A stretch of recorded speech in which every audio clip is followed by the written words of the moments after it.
all over the world, millions and millions of fans. But what was that like to perform at Yankee Stadium during a Yankee game? Oh, what a great way to start this episode. Hi, David. Good to see you, buddy. Hi, buddy. I was born in New York and I moved when I was really young, but technically it says it on my passport, and it's where my family's from. So there's still a lot of fond memories that I have, even when I was really young. I went to Shea Stadium and, went to a lot of Mets games, but my family were Mets fans and I was always more of a Yankees fan. And so to be at Yankee Stadium, and it's the new stadium, been there, 15 years or something, I think now, but it still feels new compared to my memories. It's massive. It's beautiful. It's Yankees. It's New York City. It's an icon. So when I got to go the day before we performed, we played on Saturday night with the Savannah Bananas, kind of did like their halftime performance. And on Friday, I got to fly in, do a little sound check, and just hang out on the field. I got to hit balls, like straight up, just like did some batting practice. I mean, I felt like a kid again in such a cool way. It was one of the most rewarding shows I've ever played. And what's funny about the show itself was like 3 songs, 5 minutes, pretty quick, had terrible audio, could barely. It wasn't about the show. It was about the experience of being there, of being at a place in my life where I'm invited to play with the Savannah Bananas, one of the biggest, teams and growing sports in the world. And to do it in New York City, which is where I was born, it's hard to find the words. It was very, very special. Yeah, well, at Yankee Stadium, the gentleman that's going to be joining us, he's played as well in the biggest stadiums in the world. He's a Hall of Famer, and he gets that experience. And I'm sure for us, I work with Major League Baseball, still do actually, but got to travel to every stadium, be on the field. I've been on the field, with Troy Aikman, Steve Young, of course, Warren Moon. It is a special feeling, but I can't imagine what it is like to be a Hall of Fame kicker. And I am so excited for our next guest. He's a truly brother of mine. And the reason he's a brother of mine has nothing to do. I know tons of football players, but he has literally the biggest heart for the sake of other people. And I'm going to start off with the first question concerning that, because there's one thing I've never asked him, and I can't wait to ask him this question because I know you're going to feed off of it as well, James. Let's welcome to Celebrity Entrepreneur Show the incredible Hall of Famer, Nick Lowry. Well, that was some of the nicest stuff I've ever heard. You bring tears to my eyes, man. I appreciate it. You know why? Because it's sincere. I appreciate it. You know it is, and you show up for so many people, including me, and James does the same. I visited Nashville, and he took his very limited time to spend with me, and you're the same way, Nick. But I've been dying to ask you this question, but I didn't want to ask it when you're speaking, with a ton of people around.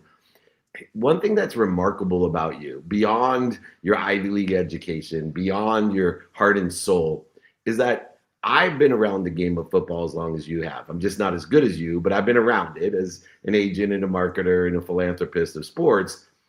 Kickers are supposed to have nerves and emotions of steel. And one thing that I constantly think about is Nick Lowry is as emotional as I am. He will cry at the drop of a dime. Like, how the hell did you control your natural emotions being a kicker? I could see you crying on the sideline if you missed. Is that why you made so many of them? I would have to say that's actually, you answered your own question. There's a very powerful incentive to not have that feeling of missing a field goal. I wouldn't cry, but certainly. He said you cried, just for the record. How you cry. Okay. But, you just learn to manage your emotions as best you can. And maybe mine were a little bit more of a challenge because I was more present, but it's never the same. Every game's different. And so I don't know about James, but I do know that preparation and practice and visualization, etc. In music, I was a drummer in a band called Moonshine way back, and I have a lot of musician friends. That's a flow. But as a kicker, the hard part of it is you're waiting on the sidelines, and you may be waiting for 2 hours in freezing cold weather, Hmm. And so then you have to perform in 1.27 seconds. It's sort of like, I guess in music, the analogy would be you've got to hit a very, very, very difficult note in 1 second and with no warm up, right? I was going to say, imagine doing that with no warm up. Yeah. I mean, I think it's beautiful that you care so much that you're the first one to be upset if it doesn't go well or excited and proud when it does. It says a lot about who you are and also makes a lot of sense as to why you are so successful. I truly believe that whether it's in music, business, sports, it comes down to you wanting to be there, appreciating the opportunity, and that more than anything is going to translate to the longevity and the real success. And of course, preparation. Success comes when preparation meets opportunity. It's one of the first quotes that I heard and went, that makes sense to me, and I've lived by ever since. So I love that you said that. And I continue to train. I can continue to prepare for everything that I have done and that I want to do, because there's so many other people that want similar things. And we have to look at this place of where we're at with humility and go, I'm grateful to be here. I'm lucky to be here. How do I stay here? Keep preparing, keep working my ass off. Yeah. And I think hopefully one of the nice things about getting older is you grow in your intuition, you grow in those fruits of the spirit, which feed creativity and which are independent of aging. That funny thing called wisdom. You go to the more important stuff, and maybe, just maybe, you come up with some new stuff, new harmonies, new music. Well, speaking of that actually reminded me one thing I was thinking of when David said you have, nerves of steel, and that's required for your job. But anyway. But I love that though, because the other side of my life outside of music and entrepreneurship is acting. And it used to be so much more difficult for me. I'm 35. Started when I was much, much younger. Been about 2 decades of doing this. Well, started training when I was 6, I guess. So almost 3 decades. But it used to be so much more difficult for me to cry, to tap into a place. And as silly as that may sound, like, well, actors should be able to cry. When you're in your 20s or teenage years, yeah, I didn't have the same experiences. I had painful experiences, but I couldn't necessarily tap into them, or I didn't want to at that point in my life. So to what you're saying, like, that is one thing that has gotten all too easy for me at this point, because I have so many more perspectives and experiences as an adult. I've tapped into a part of myself now in my mid 30s. And when it comes to being on tape, it comes to having to perform that scene. Yeah. It's almost too easy. Like I'm almost too emotional for that moment. Now, now the trick is not overdoing it and being able to pull back from tears. Yeah. But I can only imagine what will happen with music and acting, all things I do in the next 2-3 decades. I would think that, speaking for myself, is just once you've accessed that, that's a pathway, and it has to be grounded and connected to something truly authentic. Like right now, I can feel myself. I could bring that in, boom, because it's so much more important than anything else I do. So it's my purpose, and I get really emotional. I almost died 5 weeks ago. I was on the getting a ablation, reasonably straightforward surgery, where they put 2 wires up through your hip on either side through the femoral artery, and they use what's called a paralytic. And apparently, which I've never had any issue ever with all the different surgeries, I had an anaphylactic reaction. And my blood pressure went from 128 to 74. Now, I'm out when that happened. So the anesthesiologist, Dr. Levin, told me this the next day, that it went down to 50/50, and I was going to die. They had to give me epinephrine, and the nurses told me when I woke up. So I kind of feel like, it just reinforces the idea that life can be taken at any moment. So do the things you love with the people you care about. And I really feel grateful for those reasons. I feel like I'm doing the things with people like David, people like Lee Steinberg, that we're here to make a difference. I mean, we look at the problems today, the Charlie Kirk assassination, whatever reaction you have is just horrible. Working in Israel, all these intractable issues, somebody's got to just dig in and say, how do we come together? Of the 80% that are common sense in this world that are not extreme, let's remind ourselves that we really are we have a lot in common. So. I couldn't agree more. Thank you for saying that. Absolutely. No accounting for crazy. But beyond that, one of the reasons I wanted to have you on the Celebrity Entrepreneur Show is you've written a book called Naked and Alone.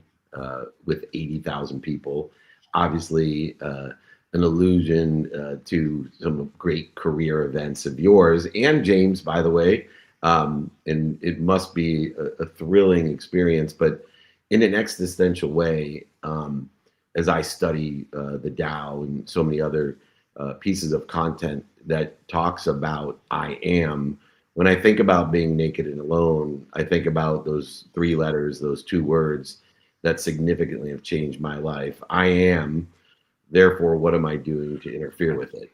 And I think when I watch kickers naked and alone so many times in front of 80, 100, 120,000 people, let alone the billions that can watch you on TV now or rewatch you on TV or social, it comes down to I am. And for you, what does the book mean in an existential way to help people to live a life of I am? Well, number one, to marry defeat and failure and falling short, whether it's a field goal falling short against Miami in the playoffs in 1990 from 53 yards, it would have won the game after 24 in a row.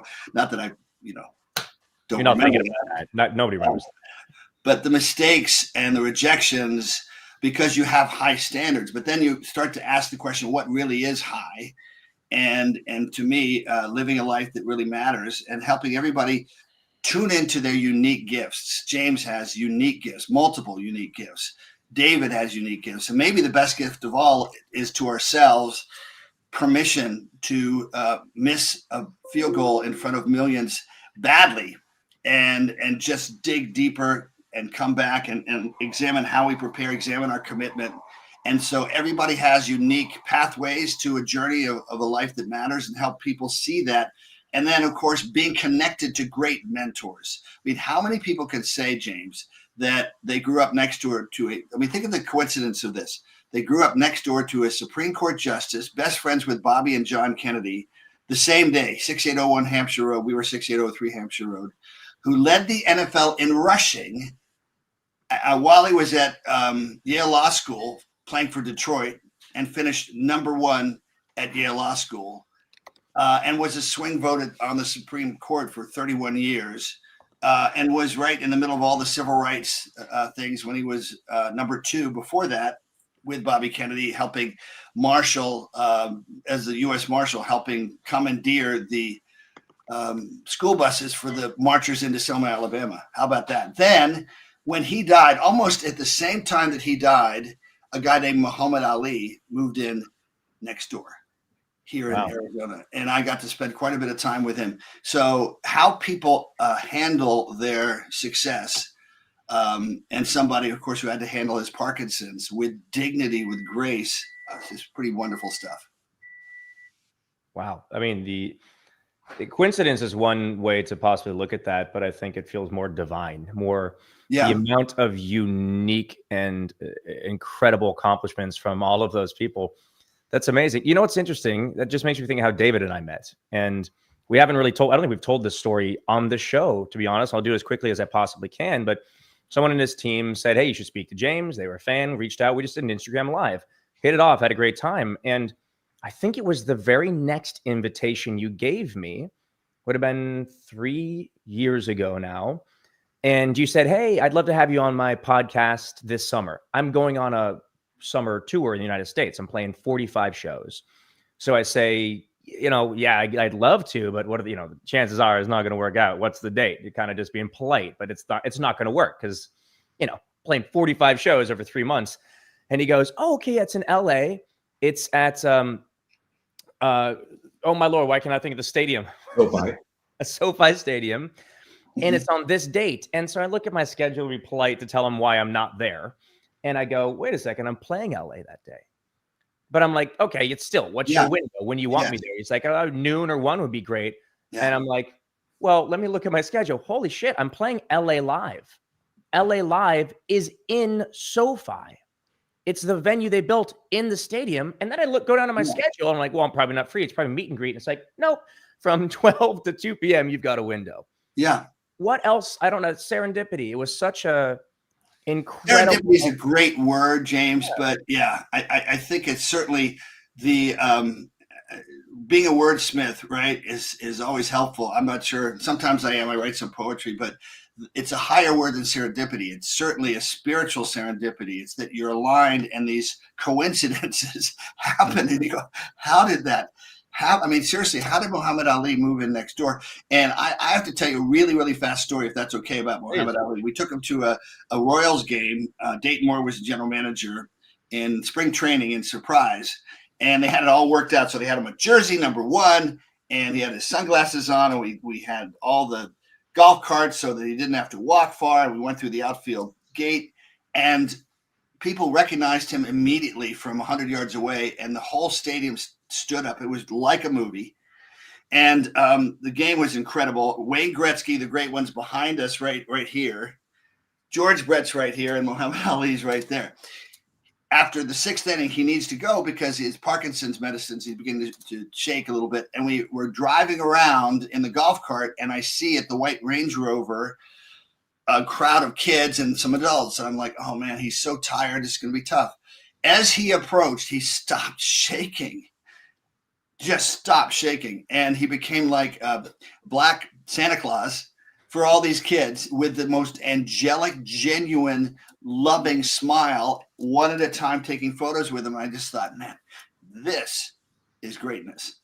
You can talk about stuff in the ring with Sonny Liston and Joe Frazier, et cetera, but this is greatness. And what's interesting is how he evolved, like I hope we all evolve, from being a pugilist, right, a fighter, a deliverer of violence, a graceful violence, but violence, to a man whose number one value was love. I think David's that way. I don't know you that well yet, but what is love? It's certainly an applied, accurate devotion to the connection that we have one-to-one as human beings. Well, I love that story. Thank you for sharing. My favorite philosophy about coincidences is what we pay attention to and what we give our intention to. Saying, doing, thinking, feeling, and believing will equal the coinciding of the universe. So a lot of people don't, number one, pay attention to the coinciding of the universe, and 2, they don't see what they're given when the coincidences arise. They see some sort of punishment if the evidence is contrary to where they think they want to be, like missing a field goal. You would think the evidence is contrary to where I want to be, but missing that field goal had a significant impact. Being rejected, James, from some of the things that you didn't get called on. For me, I'm built a brand called Made From Mistakes because nobody could have convinced me when I lost everything, including my mom's house, that somehow that would promote me, protect me, love, and perfect me. It sure seemed like punishment until I quickly changed the mindset to the coincidental occurrences, the coinciding of what I desired by giving intention. And one of the things I know about both of you gentlemen that I admire so much is you are very intentional, and there's a definiteness of purpose and love in your lives, which is why you are where you want to be. You don't accidentally get to where you are. It is coincidentally. It's attention and intention. And we started with the hard work, practice, and consistent behavior, and ending on that note as well. How important, Nick, is that consistent preparation even today as you're an author, a speaker, a philanthropist? You spend the majority of your time in service and value to others, but you're still very consistent about it. The word I've been using a lot lately is consistency. The great people I've known in my life are the same the day I met them and 30 years later. Len Dawson, who was ended up being on my show, is called Head Games Radio. He was my Monday morning quarterback during the NFL season. And he could have hated me because he was the holder for Jan Stenerud. I beat out Jan Stenerud, took the job of a guy they thought would be the Chiefs kicker forever. But he was always the same person. And just that consistency is so important. And we are challenged to be consistent, right? I think the hardest thing is to have consistent choices in terms of who we surround ourselves with. So we bring out that consistency and the deeper values that hopefully we share with those people, how we spend time with, people that love interests and obviously in business as well. So that's where the consistency comes more than anything. Because if we don't, there will be those mini dramas and maxi dramas that can knock us off. So, I mean, I'm James. I'm just going to interview you for 2 seconds. I bet you had a couple business opportunities, right? Where you had to choose it. The product sounded great, but are these people that I'm going to work with for anywhere from a year to who knows how long? They'll represent me. I'll represent them. Are they the kind of people that I believe will be in congruence? That's, of course, what Think and Grow Rich is really primarily about, is that congruence of our deepest values. So I'm really asking you a question. Yeah, well, I'm finding a question in there. I'll find an answer as well. I think more and more being aligned, working with people who share the same values is more and more important to me than even skill set, than experience, than a lot of other things that might have been more traditionally how one would hire or one would go about going into business with someone.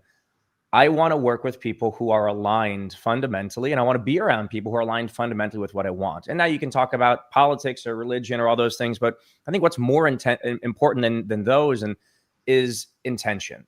You know, what do we want out of this world, and what do we want for this world? And Nick, you spoke about love. And I've realized pretty recently that love is a verb. It's actualized through loving actions.